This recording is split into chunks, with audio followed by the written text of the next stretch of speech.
ಈ ಬಳ್ಳಿಯನ್ನು, ಈ ಬಳ್ಳಿಯ ಕಾಯನ್ನು, ಇದರ ಹಣ್ಣನ್ನು ನೀವೆಲ್ಲರೂ ನೋಡಿಯೇ ಇರ್ತೀರಿ. ಆದರೆ ಇದು ಯಾತ್ರ ಬಳ್ಳಿ, ಇದರ ಹಣ್ಣನ್ನು ತಿನ್ಬೋದಾ ಇತ್ಯಾದಿ ವಿವರಗಳನ್ನು ತಿಳ್ಕೊಳ್ಳಿಕ್ಕೆ ಹೋಗಿರಲ್ಲ. ಯಾಕೆಂದರೆ ಇದು ಯಾತ್ರದ ಕಳೆ ಬಳ್ಳಿ ಅಂತೇಳಿ ನೆಗ್ಲೆಕ್ಟ್ ಮಾಡಿರ್ತೀರಿ. ಈ ನೆಗ್ಲೆಕ್ಟ್ಗೆ ಏನು ಕಾರಣಪ್ಪ ಅಂದರೆ ಇವತ್ತಿನ ನಮ್ಮ ಹಣ್ಣಿನ ಮಾರುಕಟ್ಟೆಯೇ ಕಾರಣ ಆಗಿದೆ. ಅಂದರೆ ಮಾರುಕಟ್ಟೆಯಲ್ಲಿ ಸಿಗುವ ಹಣ್ಣುಗಳನ್ನು ಮಾತ್ರ ತಿನ್ನಬೇಕು, ಈ ಕಾಡಿನಲ್ಲಿ ಸಿಗುವ ಹಣ್ಣುಗಳನ್ನು ತಿನ್ನಬಾರ್ದು ಅನ್ನುವ ಮನಸ್ಥಿತಿಗೆ ನಮ್ಮ ಇವತ್ತಿನ ಪೀಳಿಗೆ ಜನ ಬಂದುಬಿಟ್ಟಿದ್ದಾರೆ. ಅಂದರೆ ಇವತ್ತು ಮಾರುಕಟ್ಟೆಯಲ್ಲಿ ಸಿಗ್ತಿರುವ ಬಹುತೇಕ ಹಣ್ಣುಗಳ ಮೂಲ ತಳಿ ಇವತ್ತು ನಮ್ಮ ಕಾಡಿನಲ್ಲಿರುವಂಥದ್ದೇ ಆಗಿದೆ. ಇವತ್ತಿನ ಫ್ರೂಟ್ ಮಾರ್ಕೆಟ್ನಲ್ಲಿ ಫ್ಯಾಷನ್ ಫ್ರೂಟ್ ಅಂತ ಒಂದು ಸಿಗ್ತದೆ. ಅದನ್ನು ನಿಮ್ಮಲ್ಲಿ ಕೆಲವರಾದರೂ ಕೂಡ ಕೊಂಡ್ಕೊಂಡಿರ್ತೀರಿ, ತಿಂದಿರ್ತೀರಿ, ಮತ್ತು ಅದರಿಂದ ಜ್ಯೂಸನ್ನು ಮಾಡ್ಕೊಂಡು ಕುಡ್ದಿರ್ತೀರಿ. ಆ ಫ್ಯಾಷನ್ ಫ್ರೂಟ್ನ ಮೂಲ ತಳಿಯೇ ಈ ಕಾಡು ಬಳ್ಳಿ ಅಥವಾ ಎಲ್ಲೆಂದರಲ್ಲಿ ಬೇಲಿನಲ್ಲಿ, ಕಾಡಿನಲ್ಲಿ, ಹೊಲಗಳ ಬದುನಲ್ಲಿ ಬೆಳೆಯುವಂತಹ ಈ ಕಳೆಯ ಬಳ್ಳಿ. ಆ ಫ್ರೂಟ್ ಮಾರ್ಕೆಟ್ನಲ್ಲಿ ಸಿಗುವ ಫ್ಯಾಷನ್ ಫ್ರೂಟ್ಗೆ ಕನ್ನಡದಲ್ಲಿ ಕೃಷ್ಣ ಫಲ ಅಂತೇಳಿ ಕರೀತಾರೆ. ಹಾಗೆ ಈ ಬೇಲಿನಲ್ಲಿ ಬೆಳೆಯುವ ಈ ಬಳ್ಳಿಗೆ ಕನ್ನಡದಲ್ಲಿ ಕಾಡು ಕುಕ್ಕೆ, ಬುಟ್ಟಿ ಬಳ್ಳಿ, ಗಡಿಯಾರದ ಬಳ್ಳಿ, ಕುಕ್ಕೆ ಬಳ್ಳಿ, ಕಲ್ಕುಕ್ಕೆ ಬಳ್ಳಿ, ಜಂಗುಮ್ರು ಬಳ್ಳಿ ಅಂತಲೂ ಕೂಡ ಕರೀತಾರೆ. ಈ ಬಳ್ಳಿ ಸಸ್ಯದ ವೈಜ್ಞಾನಿಕ ಹೆಸರು ಫ್ಯಾಸಿಫ್ಲೋರಾ ಪಿಟಿಡಾ ಅಂತೇಳಿ. ಇದರ ಕುಟುಂಬ ಫ್ಯಾಸಿ ಫ್ಲೋರೆಸಿ ಅಂತ. ಇಂಗ್ಲೀಷ್ನಲ್ಲಿ ಈ ಸಸ್ಯವನ್ನು ಫ್ರೂಟ್ ಆಫ್ ಫ್ಯಾಸಿಫ್ಲೋರಾ ಫುಟಿಡಾ ಅಂತಾರೆ. ಸ್ಟ್ರಿಕ್ಕಿಂಗ್ ಫ್ಯಾಷನ್ ಫ್ಲವರ್ ಫ್ರೂಟ್ ಅಂತ ಕರೀತಾರೆ. ವೈಲ್ಡ್ ಫ್ಯಾಷನ್ ಫ್ರೂಟ್ ಅಂತಲೂ ಕೂಡ ಕರೀತಾರೆ. ಇದು ಮೂಲತಃ ಅಮೇರಿಕಾ, ಮೆಕ್ಸಿಕೋ, ವೆಸ್ಟ್ ಇಂಡೀಸ್ನ ಸ್ಥಳೀಯ ಸಸ್ಯವಾಗಿದೆ. ಆದರೆ ಆಗ್ನೇಯ ಏಷ್ಯಾದ ಮೂಲಕ ಭಾರತಕ್ಕೆ ಬಂದು ಬಹಳ ಪ್ರಾಚೀನ ಕಾಲವೇ ಆಗೋಗ್ಬಿಟ್ಟಿದೆ. ಈಗ ಇದು ಕರ್ನಾಟಕದ ಎಲ್ಲೆಡೆ ಹೊಲ, ಬದು, ಬೇಲಿ, ಕಾಡುಗಳಲ್ಲಿ ಉಲುಸಾಗಿ ಬೆಳೆದಿರ್ತದೆ. ಈ ಬಳ್ಳಿಯ ಎಲೆಗಳು ರೋಮಗಳಿಂದ ಕೂಡಿರ್ತವೆ.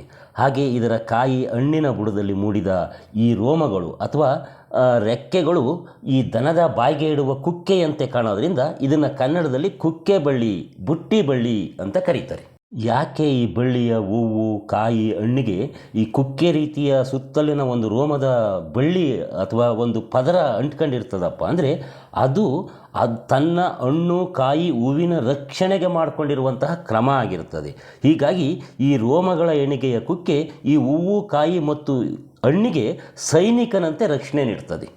ಈ ಬಳ್ಳಿಯ ಹೂವು, ಕಾಯಿಯ ರಕ್ಷಣೆಗೆ ನಿಂತಹ ಆ ಸುತ್ತಲಿನ ರೋಮದಂತಹ ಕುಕ್ಕೆ ಅಥವಾ ಬುಟ್ಟಿ ನಾವು ನೋಡ್ಲಿಕ್ಕೆ ಕೂಡ ಕಣ್ಣಿಗೆ ಸೊಗಸಾಗಿ ಕಾಣ್ತದೆ. ಈ ಬಳ್ಳಿ ಬೇಸಿಗೆನಲ್ಲಿ ಇದ್ಕಿದ್ದಂಗೆ ಕಣ್ಮರೆ ಆಗಿಬಿಡ್ತದೆ. ಮತ್ತು ಮುಂಗಾರು ಮಳೆಗೆ ಹೊಲಗಳ ಬದು, ಬೇಲಿಗಳಲ್ಲಿ ಮೈ ಕೊಡವಿ ಎದ್ದು ನಿಂತುಬಿಟ್ಟಿರ್ತದೆ. ಈ ಬಳ್ಳಿಯ ಎಲೆಗಳ ಕಂಕುಳಲ್ಲಿ ಗಡಿಯಾರದಂಥ ಹೂ ಬಿಟ್ಟಿರ್ತದೆ. ಹೀಗಾಗಿ ಇದನ್ನು ಗಡಿಯಾರದ ಬಳ್ಳಿ ಅಂತಲೂ ಕೂಡ ಕರೀತಾರೆ.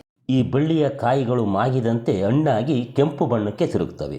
ಈ ಕೆಂಪು ಬಣ್ಣದ ಹಣ್ಣನ್ನು ಮೇಲಿನ ಆ ಏನು ರೋಮ ಇದೆಯಲ್ಲ, ಬುಟ್ಟಿ ಇದೆಯಲ್ಲ, ಅದನ್ನು ತೆಗೆದುಹಾಕಿ ತಿನ್ಬೋದು. ಈ ಬುಟ್ಟಿ ಅಥವಾ ಮೇಲಿನ ಆ ರೋಮದ ಪದರವನ್ನು ತೆಗಿಬೇಕಾದ್ರೆ ಅದು ಜಿಡ್ಡಿನ ಅಂಶದಿಂದ ಕೂಡಿದ್ದು ನಮ್ಮ ಕೈಗೆಲ್ಲ ಅಂಟ್ಕೊಳ್ತದೆ, ಸ್ವಲ್ಪ ಕೆಟ್ಟ ವಾಸನೆ ಬರ್ತದೆ. ಇದರ ಹಣ್ಣಿನ ಒಳಗಡೆ ತುಂಬ ಮೃದುವಾದಂತಹ ಕಪ್ಪು ಬೀಜದ ತಿರುಳಿರ್ತದೆ.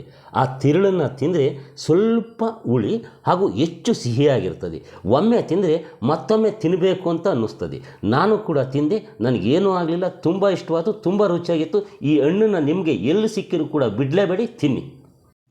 ಈ ಬಳ್ಳಿಗೆ ಜಂಗುಮ್ರು ಬಳ್ಳಿ ಅಂತಲೂ ಕೂಡ ಕರೀತಾರೆ ಅಂತ ಹೇಳಿದೆ. ಜಂಗುಮ್ರು ಅಂದರೂ ಗೊತ್ತಲ್ವಾ? ಅವರು ಒಂದು ಕಡೆ ನಿಲ್ಲಲ್ಲ, ಎಲ್ಲ ಕಡೆ ಅಳದಾಡುವಂತಹ ಒಂದು ರೀತಿ ಸಂತರಾಗಿರ್ತಾರೆ.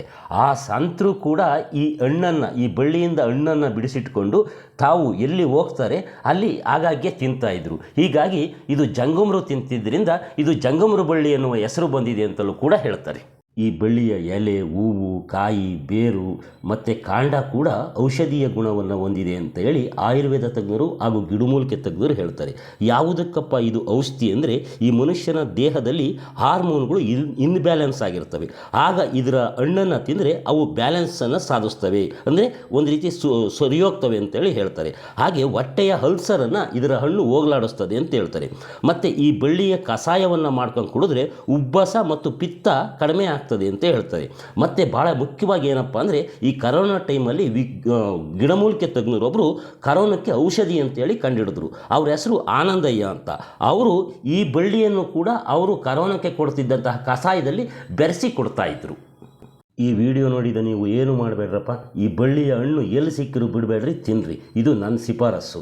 ಮತ್ತು ಈ ವಿಡಿಯೋ ನಿಮ್ಗೆ ಇಷ್ಟವಾಗಿದ್ರೆ ಒಂದು ಲೈಕ್ ಮಾಡಿ, ಮತ್ತು ನೀವು ನೇಟಿವ್ ನೆಸ್ಟ್ ಯೂಟ್ಯೂಬ್ ಚಾನಲ್ಗೆ ಸಬ್ಸ್ಕ್ರೈಬ್ ಮಾಡ್ಕೊಂಡಿಲ್ಲ ಅಂದರೆ ಈಗಲೇ ಸಬ್ಸ್ಕ್ರೈಬ್ ಮಾಡ್ಕೊಳ್ಳಿ. ಈ ವಿಡಿಯೋ ಬಗ್ಗೆ ನಿಮ್ಗೆ ಅನಿಸಿದ್ದನ್ನು ಕಾಮೆಂಟ್ ಮಾಡಿ, ವಿಡಿಯೋ ಶೇರ್ ಮಾಡಿ. ಎಲ್ರಿಗೂ ನಮಸ್ತೆ.